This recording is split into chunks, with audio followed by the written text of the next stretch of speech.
Now to introduce our speakers for today, we have Corin Stuckey, VP GTM Strategy at Verint. Welcome, Corin. Abby Todd, Senior Product Marketing Manager, CX at NICE. Welcome, Abby.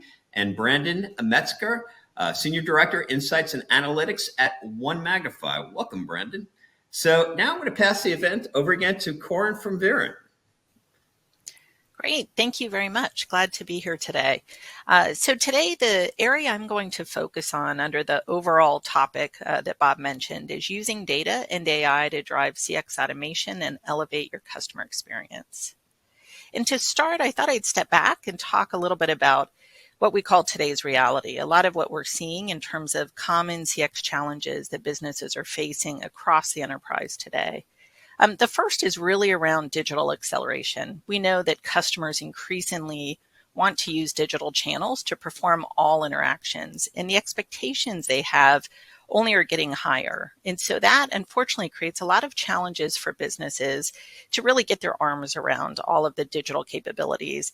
And therefore, they're oftentimes dealing with how to reduce friction and confusion in those channels, how to deal with inconsistent self-service experiences across those channels, and also how to really quantify and identify what's driving digital failure. Another challenge that we see across enterprises is the service journey quality is declining. And that is often because there's still a lot of manual work that impacts the quality within contact centers today. And a lot of times what we're seeing is the organizations are not fully leveraging all of the data at their disposal when you think of calls and chats and emails to really pinpoint and identify those upstream problems. And those might be driven in marketing areas and digital capabilities, thinking about product capabilities. So leveraging that contact center data to really, again, get to the root cause of those issues and resolve them. And we're also seeing disconnected service journeys. So there's obviously a lot of individuals that are supporting contact centers, and oftentimes there's multiple journeys that are taking place, and those journeys oftentimes may be disconnected. A third challenge area that we see is around in-person customer experience changing within locations. So when you think of bank branches, you think of restaurants, hotel properties, retail locations, the expectation, again, that consumers have for how they want to interact in all of those different environments has continued to change. And there's a lot of things that they expect to be able to do now in a retail environment, for example, or any physical location that maybe previously they had done online and vice versa. So those channels are also becoming very interdependent and intertwined. And again, I think a lot of those individuals that are on the front lines in those locations want data at their disposal to be able to more quickly act in real time. And then probably the summary of all of these areas is around disconnected CX listening. So we still see an over-reliance on surveys alone. So surveys will continue to be important, but they've clearly evolved in their use. And it's really important that organizations are looking at an omni-channel view of that customer experience and leveraging all of the data, whether it's direct, indirect, inferred data, so that they can truly understand what the experience is that their customers are having. So we see organizations still really struggling with the fact that that data is often sitting in different organizational silos, and they're trying to figure out how best to bring all of that together. And probably the last thing I would point out that we see as a challenge is around companies still focusing heavily on measurement versus driving action. So as we go through the rest of the presentation, I'll talk about how organizations can address these challenges. I think the other item I would call out is that the underlying theme and desire that we see from businesses across industries is to figure out how to make that end-to-end experience seamless and low effort by leveraging the data and AI to help drive that. So one other area that I think is important to talk about is data. And I had mentioned direct feedback, like survey feedback, indirect feedback, which could be calls or chat as an example, as well as inferred feedback. So think of the click streams that somebody has generated through digital channels. Think about things like customer sentiment, customer effort. really understanding all of those different types of data sources and how best to leverage that is important to, again, being able to really elevate the customer experience. And a key item to really take note of is that behavioral data is so critical to improving that customer experience. And it's typically housed in all of these different organizational silos and streams of data. So understanding how to really harness that data is important, because ultimately the AI capabilities are only as strong as the data that it's trained on. So what does all of this mean? How are companies improving the customer experience and leveraging data and AI to do so? What we see in conversations with companies, really again across industries, is that there is a desire to drive AI business outcomes now. So AI is no longer an experiment in a lab. Organizations are driving real outcomes, and the expectation is that there's actionable information and outcomes that they can really leverage by using AI. And so to do that, it's critical that you have three key components in a platform. One is that it's open so that you can easily ingest data from any sources, like the sources that I was just talking about. The ability to not create disruption. So if you have existing applications that you want to continue to leverage, the ability to leverage those alongside of new applications. And then the other key component is around AI-powered bots. And the important thing to note is that think of the bots as really a way to deliver real outcomes to the business, and to do so now.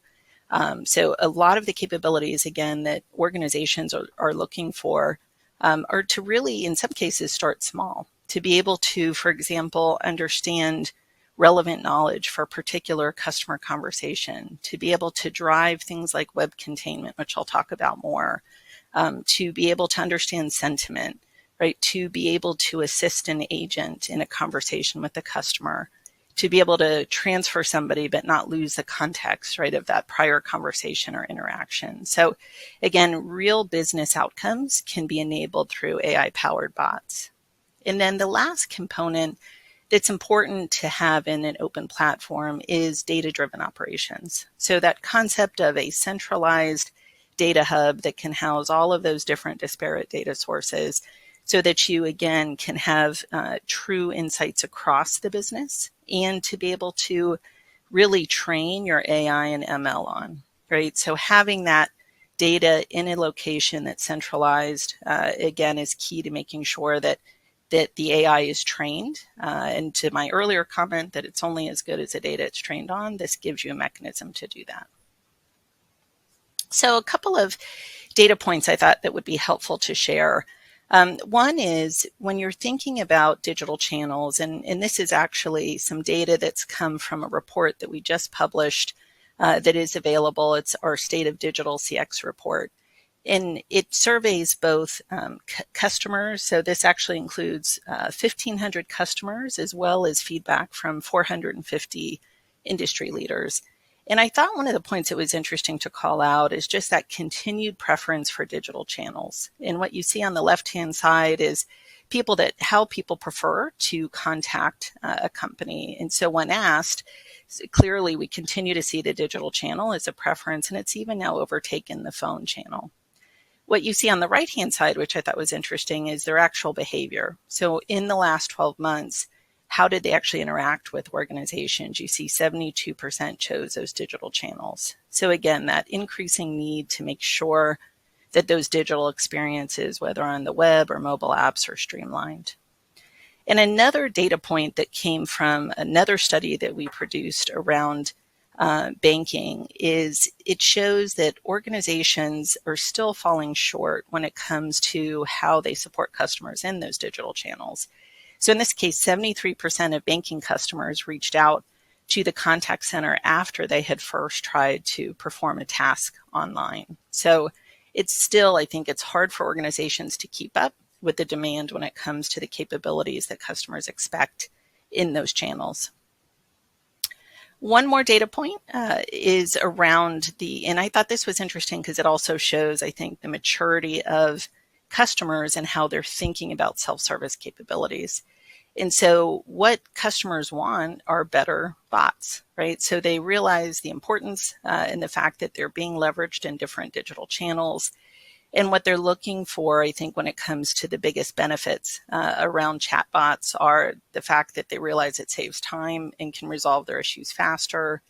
It's easier to switch from the chatbot to a live person, and it makes the service experience easier, right? As well as being able to fully understand their intent when they're reaching out to begin with. So again, I think the need to continue to help organizations refine these capabilities is important. And how to go about doing that. So based on those examples that I was just sharing, when we think about customer experience automation in action, you think about multiple capabilities coming together to support and to improve and elevate that customer experience. And this is an example of going beyond simply measuring feedback to actually driving action in real time.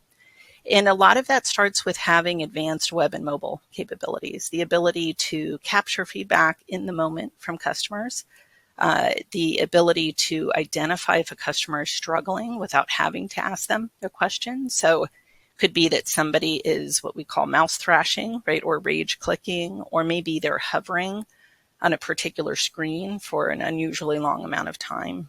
Or maybe they do hit an issue where there's an error on a particular page.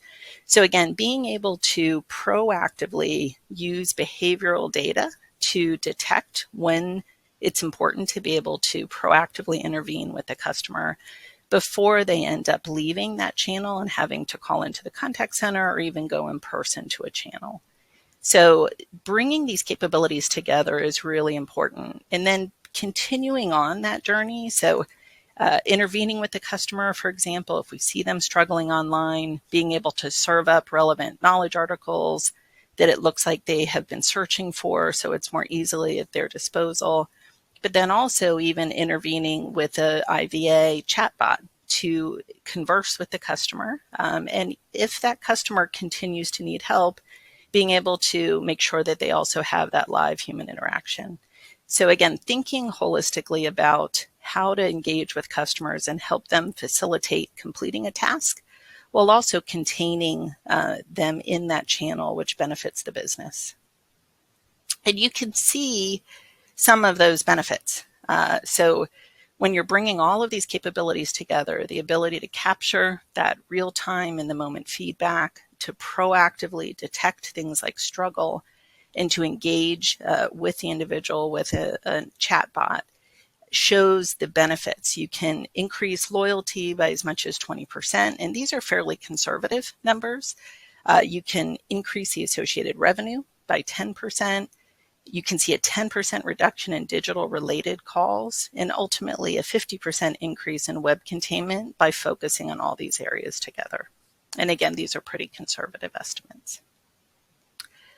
So one other quick point that I wanted to mention is, in addition to consumers expecting and requiring really an improved experience online, we also see feedback in the digital survey that we conducted that businesses want to deliver AI business outcomes as well.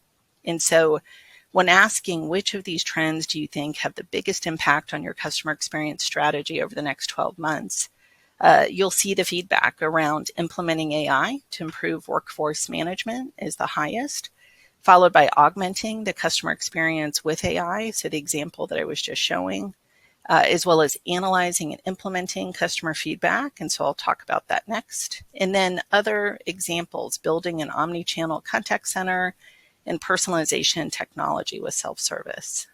So if I go a little deeper into that third point about analyzing and implementing customer feedback, one of the other examples for how to leverage data in AI tied to specific business outcomes is around data insights, right? The fact that we can now enable organizations to query or ask questions or even interrogate the data without having to have a deep analytical background, right? So we now have the tools and can leverage AI to serve up relevant insights to them based on the questions that they have. So that could be what are the top topics, across a particular part of the business that may have low sentiment, or being able to even segment those types of insights by customer segment or product or stage of the customer journey.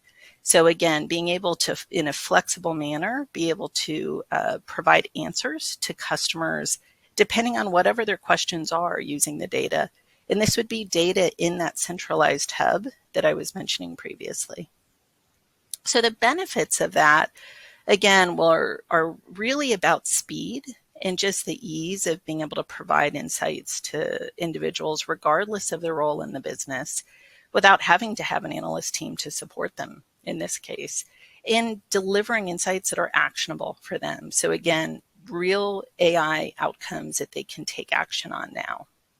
And so you'll see some of the benefits listed here. It simplifies data access, enables more data-driven decisions for anybody in the business, proactively surfaces insights, continuously improving based on being trained, again, on the data, and using the ability to provide these insights and reduce, ultimately, complexity and some of the challenges that come from having data sitting in silos across the business. So just to wrap up, increasing CX automation across the enterprise is something that everybody can do. I've given you some of the building blocks for how to think about that when we talked about real AI business outcomes, talked about, again, having a centralized data hub to be able to seamlessly bring all of that data together, whether it's direct, indirect, inferred data, and then being able to surface those insights through things like the data insight spot that I just showed you, and to get those relevant insights to all of the different functions and roles within the business, whether it's web and mobile leaders, whether it's a corporate CX office, contact centers, branches or retail locations, back office, or compliance. So again, this really brings forward the ability to help drive automation across the entire enterprise. Okay, Bob, I'll pass it back to you. Thank you. Hey, great. Thanks so much, Corin. Great presentation. And now we're going to pass things over to Abby Todd. Again, Abby is the Senior Product Marketing Manager, CX at NICE. Welcome to the broadcast, Abby. Thank you, Bob.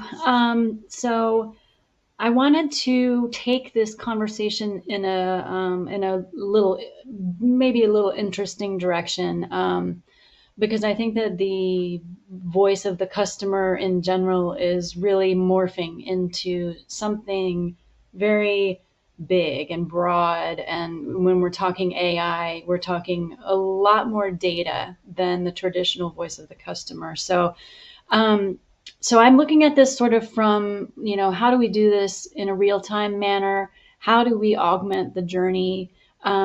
And then, of course, we are still looking at customer feedback, this continuous omni-channel customer feedback.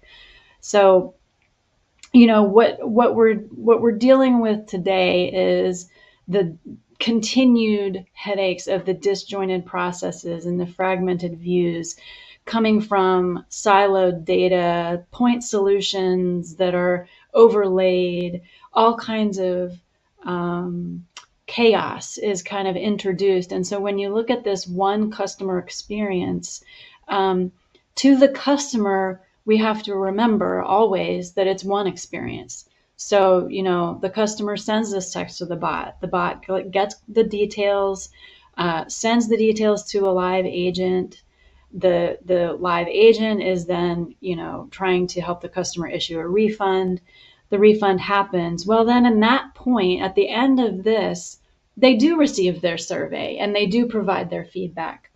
But I think that the real point now is today we're in very much of a real-time AI infused world. And so what we're trying to do is take what looks like one experience to that customer and make it feel like one experience on our back end. We are managing that experience in ways that are becoming hopefully easier because we have AI. So, here we have this experience And what we're trying to do is bring it together, bring it into one experience, using the AI to every step of the way, gather this insight, gather the knowledge, understand what's happening for us, and tell us what's going on at what point, where is the break point happening, so that we will know that when the customer then provides us with that feedback, that survey at the end, we can use all of the information to double check everything. Because a customer may not say that there's a failure point in a bot. A customer might just say, well, that was a terrible experience. I don't want to ever chat with your chat system again. That doesn't necessarily provide the data point that you need to fix the bad experience. So it provides the bad experience data point, which helps with your customer experience KPIs. But then, you need the AI along the way at all of these touch points to help identify and improve. So I think that another maybe fresher way to look at the voice of the customer is also, it doesn't just involve the customer. And so this providing the full view and augmenting the customer journey, it really actually has 3 areas, because we're trying to eliminate friction for the consumer. Absolutely. The consumer is the number one goal. But we're also trying to do it by increasing efficiency using AI, helping employees grow in their capabilities by making some of the easier to repeat capabilities on the AI. And also, put the business and the business priority into the employee and the consumer experience. So in this way, what we're talking about is the voice of the customer. In order for that to become more and more positive, we've got to be looking at the organization as a whole. So some of the, there are so many ways to look at how are we going to increase our NPS? How are we going to increase our CSAT? Those are the ultimate goals, because your consumer does come first. AI is the way forward to help us with all of our data points, all of our data channels, all of our ways of communicating internally, externally, all the way across the board. So these are just some food for thought.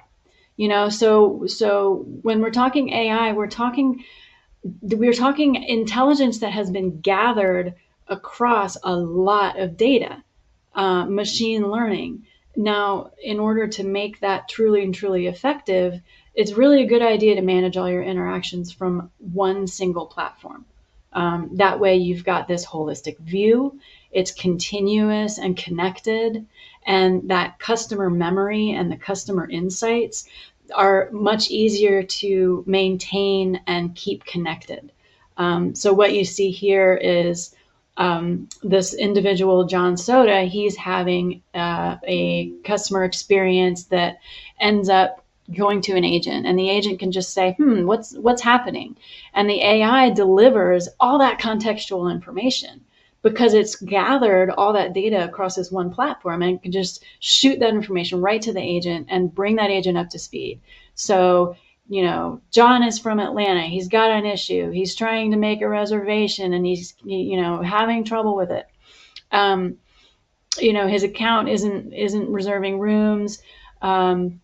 He has an upcoming reservation. Boom, boom, boom, boom, boom. Now the agent can jump right in and give John that hyper personalized, very detailed information.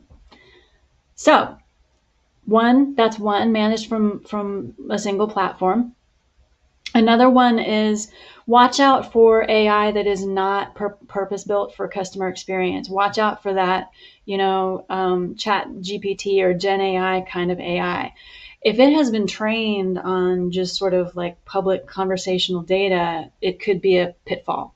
AI that has been purpose-built for customer experience is very, very important. That AI needs to have used data that is trained using customer interactions, our industry, contact center interactions.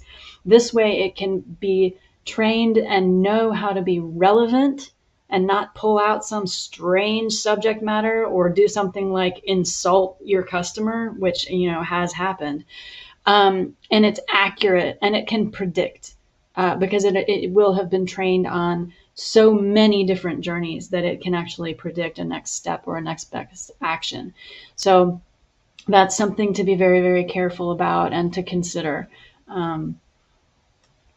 Another idea here is breaking down the customer experience. So I think this one is actually very interesting because there's so much of a focus on the AI chatbots and the self-service and the digital interactions that can occur, and that's a great place to focus. But I just kind of want to, as a reminder, let's focus on routing, because once you actually have someone coming into the IVR system, whether they're coming in cold or they're coming from a digital experience, they need to get to an agent and have a very, very effective conversation. Because more often than not, let's assume that customer is probably frustrated, because we really don't like to call and go through the IVR and get to an agent unless we really, really have to. So there's a little bit of an irritation level, frustration level, or even we're busy and we're multitasking and we just need to get it done. So, using AI in the routing is a very, very, very good place to go. Use all the data, pair customers with the best agent. So, when the AI knows the history of the customer and knows, have they called 5 times? There are data points that it can grab and make a very fast decision to route the customer to the agent to really provide a better experience. So another bit of advice. And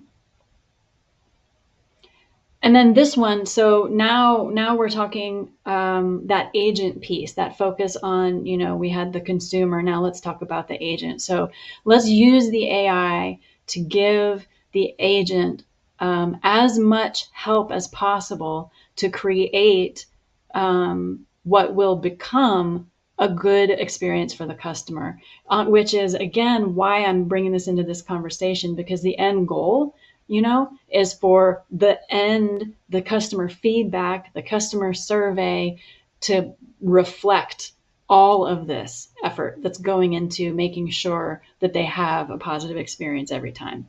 So here we are, we want to augment the agent with real-time knowledge, real-time insights, have the Gen AI pull from the knowledge base and pull forward relevant information so that they're not searching for it and sifting for it and possibly having to put someone on hold.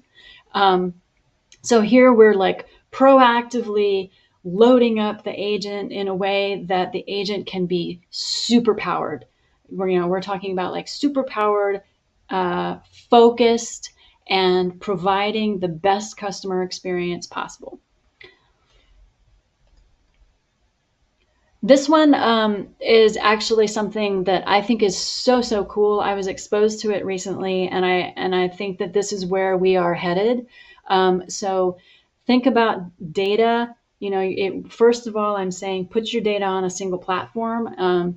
The reason being, by running from a single platform, there's a whole lot of power with the AI. There's a whole lot of power to connect the journeys and create a great customer journey along the way. Well, now, how cool is it to think about that you've got all this data in one framework and you can simply query it anytime you want and have it provide real-time answers. I think it's just the coolest idea, and I saw this in action. This is an example of a supervisor saying, I just need to know right now, where are we with our customer satisfaction? What are the lowest performing call drivers? Let me just check in. And so this is on a cell phone, supervisor cell phone, gets a quick little response, which also is augmented here in, a real-time dashboard. And so the bottom 20 CSAT detractors, basically call drivers that are detracting from CSAT, are right here. And think of all of the data points that are underneath this. The AI is pulling it all together across this platform and putting it right there for for improvements to be made. So it's very exciting times, in my opinion. Quick storytelling. Sony actually was recently in our, we have this event called Interactions annually, and Sony has this fantastic story. They came and talked about it. It was so cool. They wanted to improve customer experience. That was their focus. And so they started with, okay, we need to improve our feedback management processes because we're only using surveys. We're tracking it manually. We really don't know what's going on. It's just not really a program that's effective. So they adopted comprehensive feedback, real-time insights, getting those surveys back, sending them across the IVR, across chat, across SMS, not just email. They pulled in the sentiment analysis to help pull all that data and put it into dashboards. And they're already seeing this 375% improved response rates across each channel. They're tracking increases across each channel so they can kind of measure channel success. And they're seeing channel, increased CSAT across channels as well. It's a really, really nice win for them. But they've gone further, and that's what I think is, this is the impetus. This is what all of the contact center businesses are really reaching after but there's more, and there's so much to be done when you're using AI. And so what they did was they partnered up with us, and we ran this program. We took 60,000 of their interactions, ran it through our Enlighten XO AI. It said, well, hey, 40% of your customer inquiries can be automated. So they put an autopilot virtual agent against it, and they've, increased their self-service containment 16%. They're continuing to increase their survey response rates. They're doing a fantastic job. So that is the end of my story. I've run out of time. I just want to quickly mention Empower. This is another really neat way to talk about AI. We're actually working across the platform, bringing together AI, because AI can also be siloed. So this is unsiloed AI that is working. It's creating continuous memory across all of the workflows and applications. It's really a neat thing. So I'll end there. Check it out. There's a website, and with that, I will give it back to Bob. Hey, great. Thanks so much, Abby. Fantastic presentation. Too bad we kind of ran out of time a little bit, but maybe we can hit some of these points that, in the question and answer session. By the way, I just want to remind everybody that we do have a question and answer session at the end. We've got some great questions right now, Dan. Dan just asked a question about KPIs. Fantastic. We'll get to that at the end. But right now, I'm going to introduce our next speaker, Brandon Metzger, Senior Director, Insights and Analytics at One Magnify. Welcome to the broadcast, Brandon. Hey, thank you very much, Bob. Yes, great to be here and really enjoyed the previous two presentations. Let me quickly just introduce One Magnify for those that may not know. But One Magnify, we're an organization that creates optimal customer experiences through digital transformation. We're really equal parts digital activation, technology innovation, and with a foundation in digital intelligence with a central focus on AI. So it's been great to be here and hear the discussion today. I'm going to talk a bit about how we are approaching unlocking the voice of customer utilizing AI with owned media. So I've got I tell you what, honestly, due to the time constraint, I'm just going to show this real quick. So the journey to AI from my perspective as a marketer really began, years ago, 20 years ago. We had statisticians, and statisticians were what the marketers relied upon to make their decisions. Early part of the last decade, we move into the world of data science with big data, new technologies making big data analysis much more accessible. And now we move into this world of AI.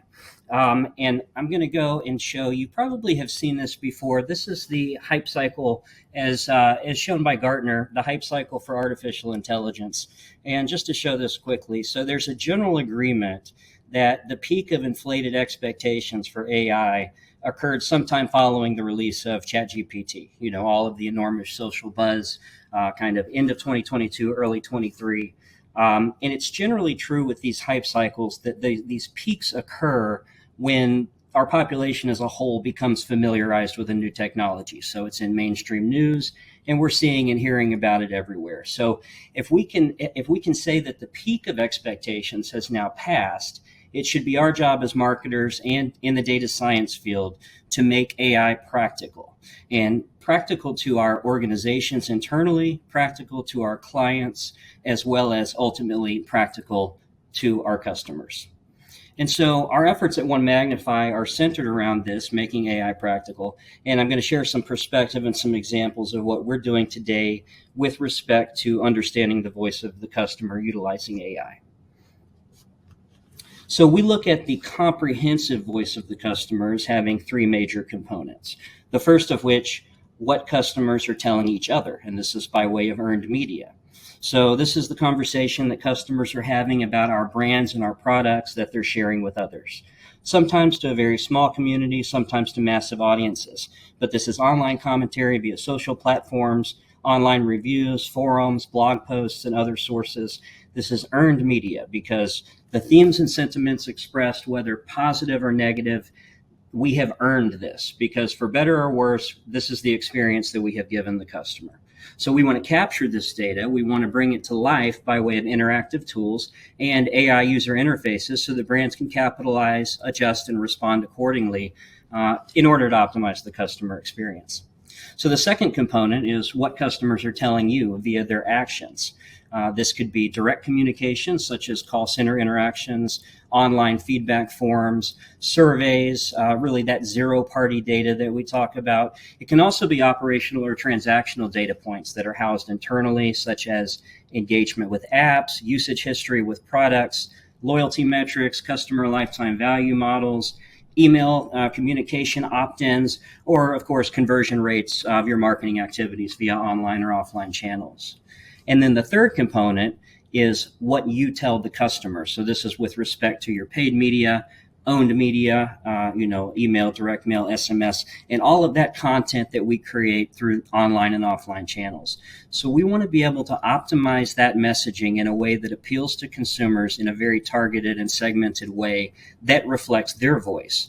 And so we can look at these three components individually, but when we're able to bring all three of these together, we have that singular view, or you could say ear, to the comprehensive voice of the customer. So I want to walk through these three components by ways of examples of the type of work that we're doing at One Magnify enhanced by AI.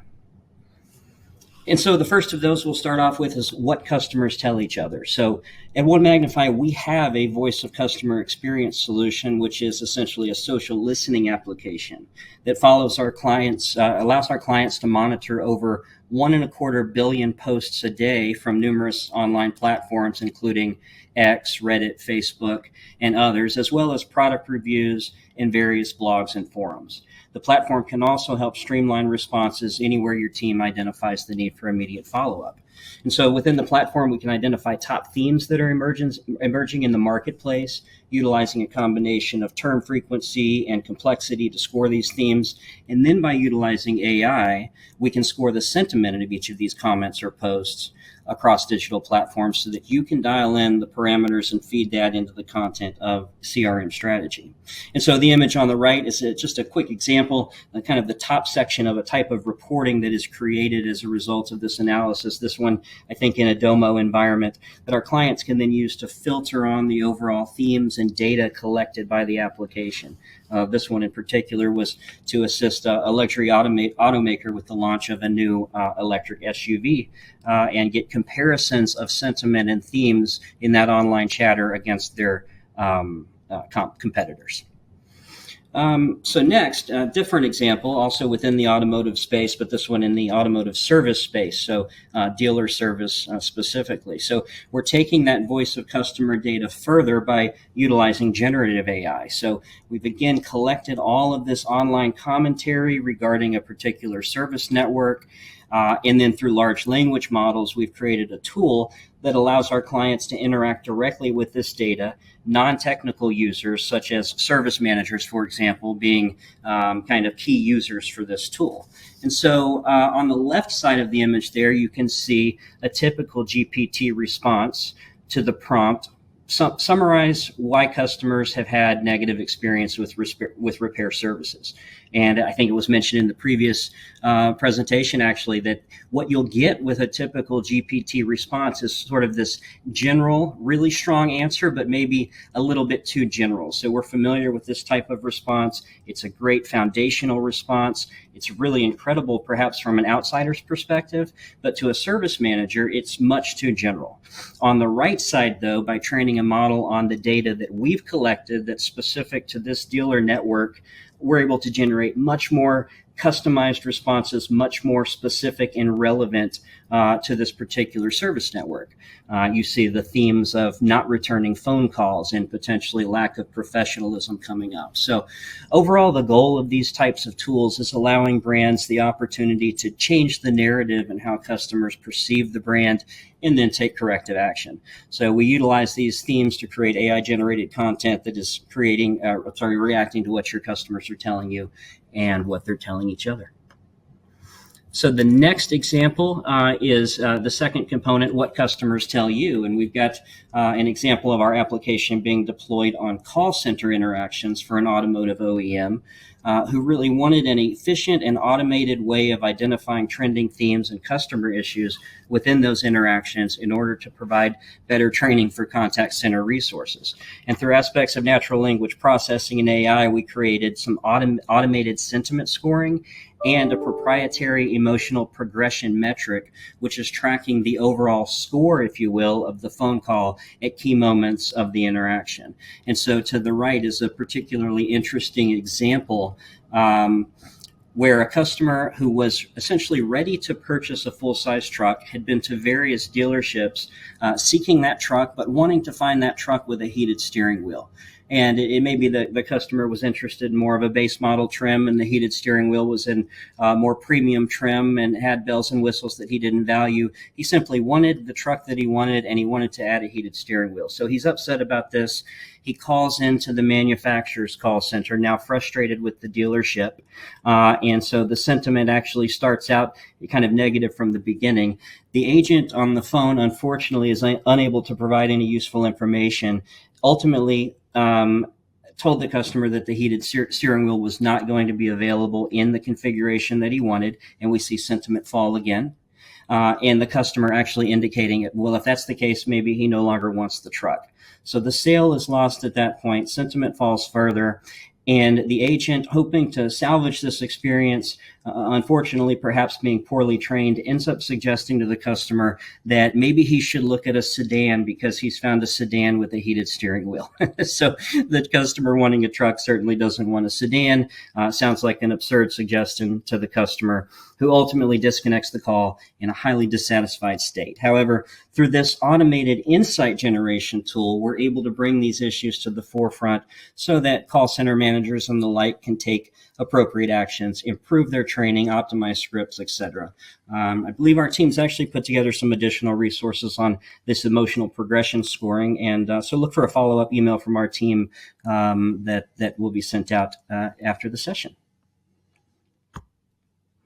Now, a quick example, bringing those two previous components together, what customers tell each other and what customers tell you. So we have a client that's a joint venture between an automotive OEM and its dealership network.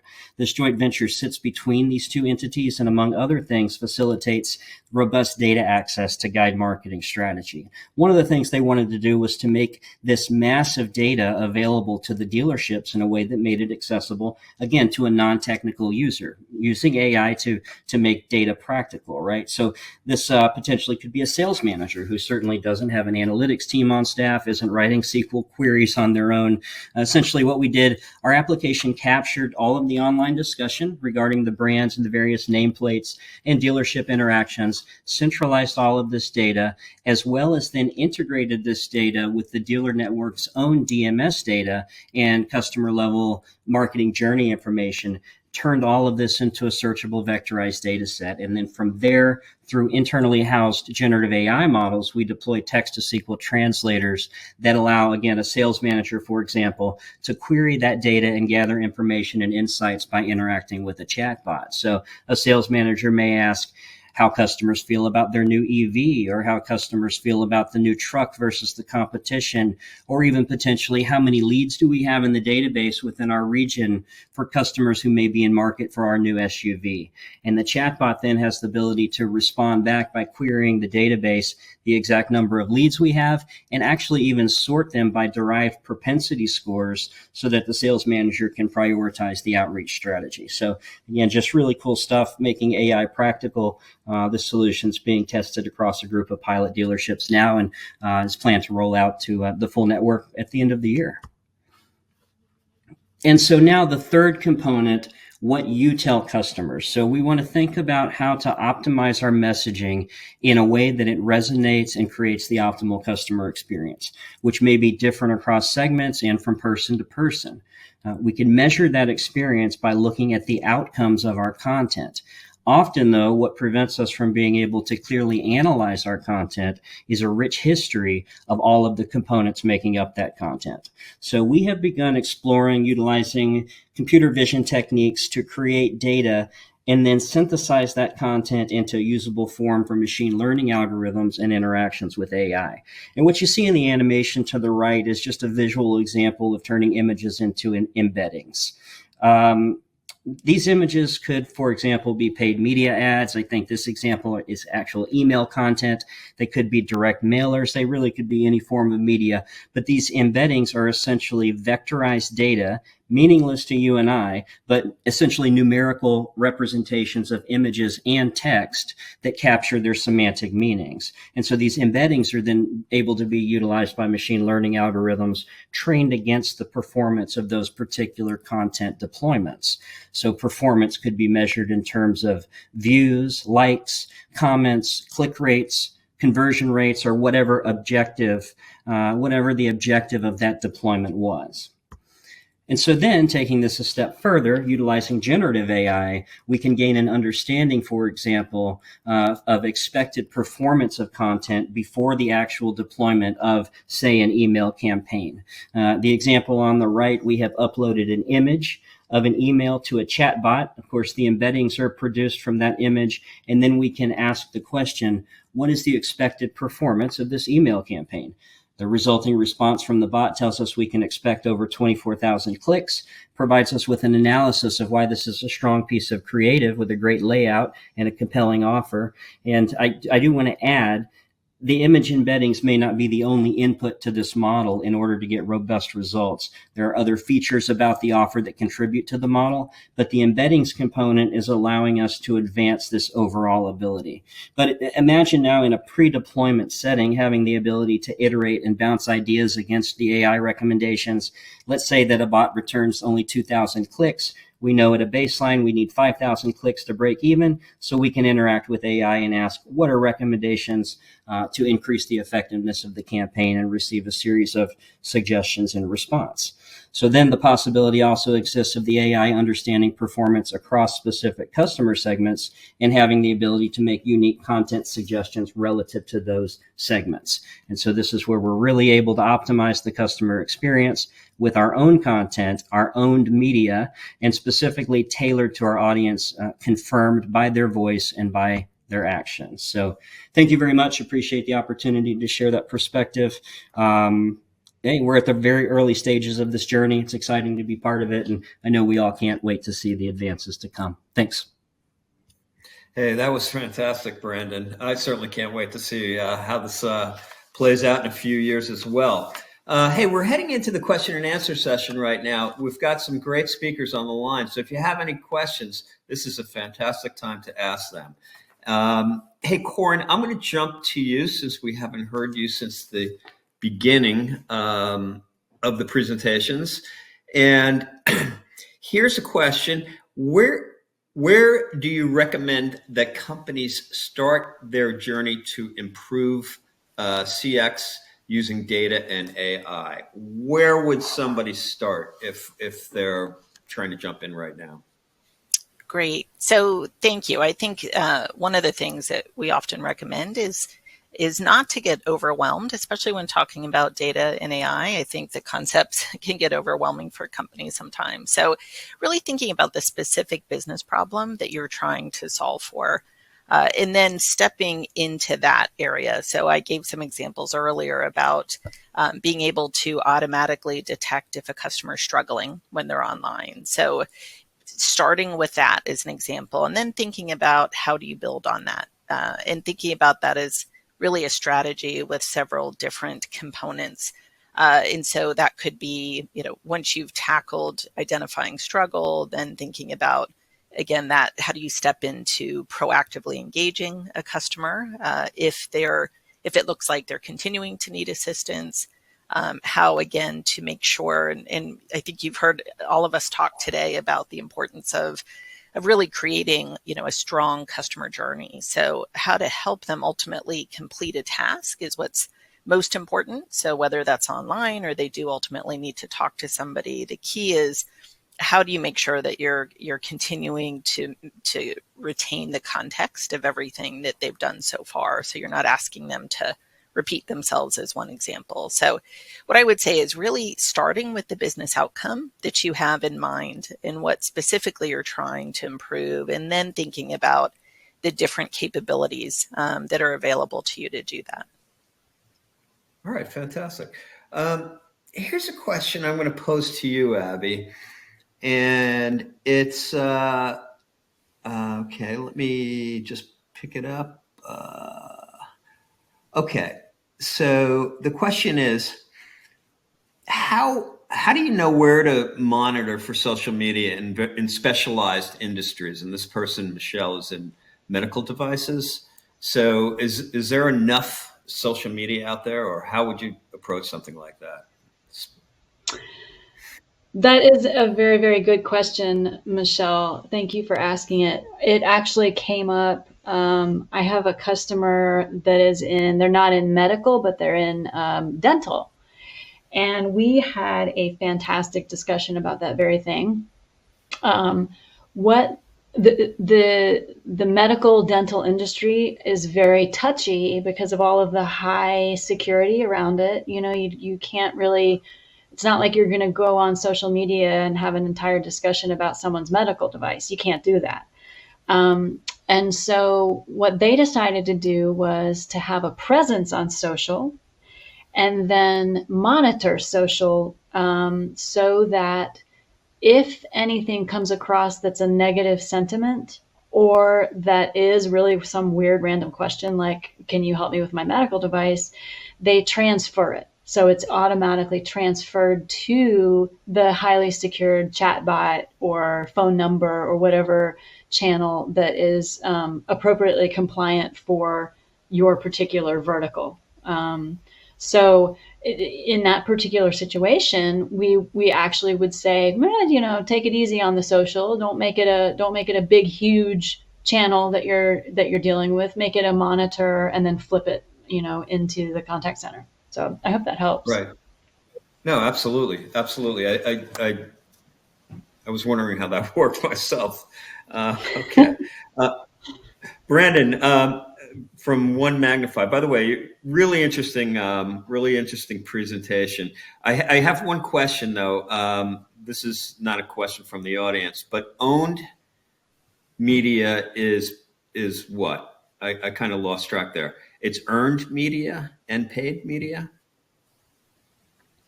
So owned media is the collection of, we have the paid media piece, and then we also have, the marketing efforts that are outside of paid media. So SMS, Right. Well, right? yeah. Okay. All right. That wasn't the real question. I was just that was a question of my own.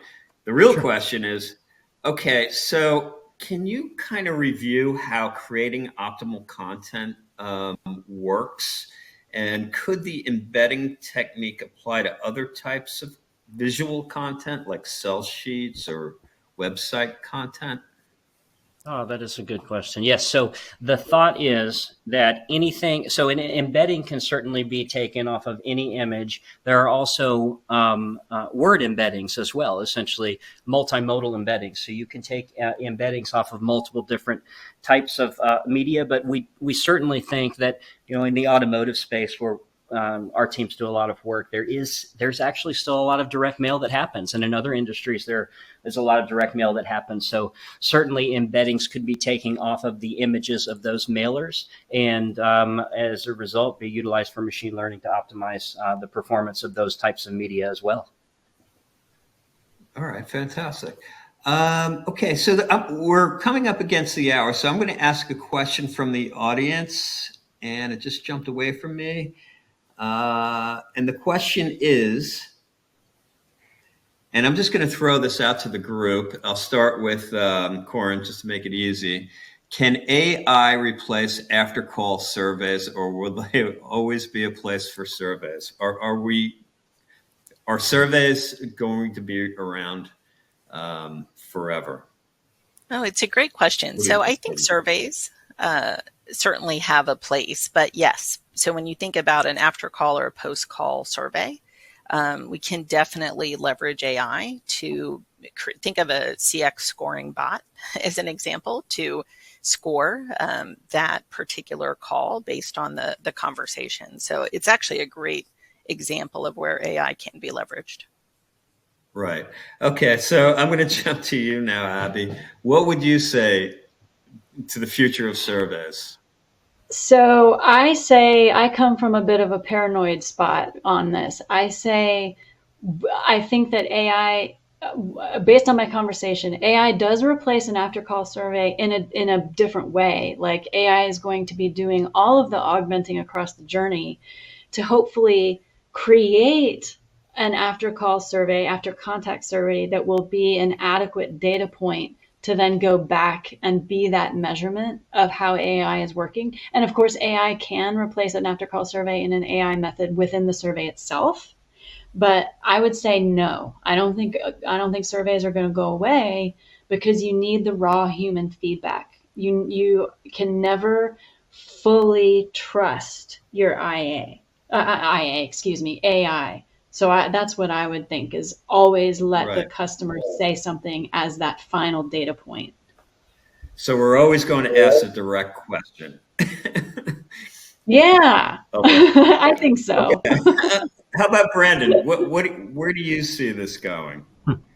Yeah, so it's so funny. I actually just saw something very relevant on this just a couple of weeks ago, where AI is being utilized to literally replace the focus group. So for example, you have a survey, or you want to conduct market research with a focus group. Instead of bringing people together, you utilize AI to say, imagine a group of a certain demographic of audience from Los Angeles, California, wherever, and the AI will frame its responses to your questions, speaking for that supposed focus group. I couldn't believe it. So I don't know. I'm not deep into market research to be able to answer, but I can tell you there's an effort being made to try. Wow, that's really interesting. We're in a brave new world. Okay, so fantastic presentations, guys. This was really good. And for our audience, that's all the time we have. Questions. I know there's a bunch of questions in there. We'll have to follow up by email within a couple days. Thank you for everyone that joined us, and especially our speakers and sponsors today. Corin Stuckey, the VP Go-to-Market Strategy at Virent, Abby Todd, Senior Product Marketing Manager, CX at NICE, and Brandon Metzger, Senior Director, Insights and Analytics at One Magnify.